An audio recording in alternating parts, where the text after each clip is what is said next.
ভারত ও পাকিস্তানের মধ্যে চলতি বছরের মে মাসে হওয়া সীমান্ত সংঘর্ষে অন্তত 4 থেকে 5টি যুদ্ধবিমান গুলি করে নামানো হয়েছিল বলে দাবি করলেন আমেরিকার প্রেসিডেন্ট ডোনাল্ড ট্রাম্প। তবে সেই যুদ্ধবিমানগুলি ভারতের ছিল না পাকিস্তানের তা স্পষ্ট করেননি তিনি।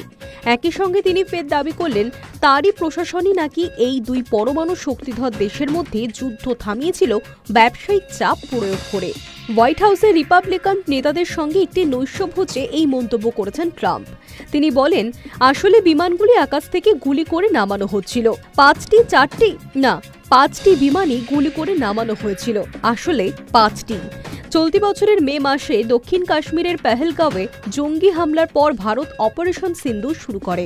কয়েকদিন পরই 10ই মে ভারত পাকিস্তানের মধ্যে অস্ত্রবিরতি কার্যকর হয়। তারপর ভারতীয় বায়ুসেনার এয়ার মার্শাল একে ভার্তি জানিয়েছেন, পাক বায়ুসেনার একাধিক হাইটেক যুদ্ধবিমান ভারত গুলি করে নামিয়েছে, তবে তিনি নির্দিষ্ট সংখ্যা উল্লেখ করেননি।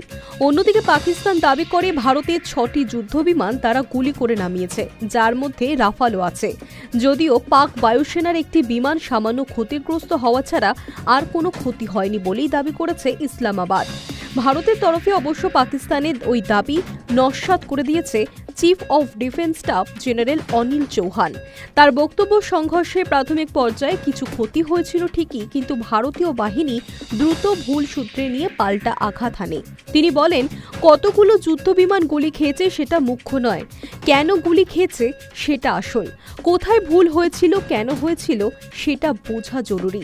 এদিকে ওই নৈশভোজে ট্রাম্প ফের দাবি করেছেন ভারত পাকিস্তানের যুদ্ধ তিনি রুখেছিলেন বাণিজ্য চুক্তির মাধ্যমে। তার কথায়, আমরা অনেক যুদ্ধ থামিয়েছি, এরা পরস্পরের উপর হামলা চালাচ্ছিল, পরিস্থিতি জটিল হচ্ছিল, কিন্তু আমরা বাণিজ্যের মাধ্যমে সেটি সমাধান করেছিলাম।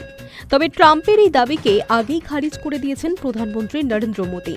তিনি স্পষ্ট জানিয়েছিলেন, যুদ্ধবিরতির সময় বাণিজ্য নিয়ে কোনো আলোচনা হয়নি এবং আমেরিকার ভূমিকার কথাও নেই।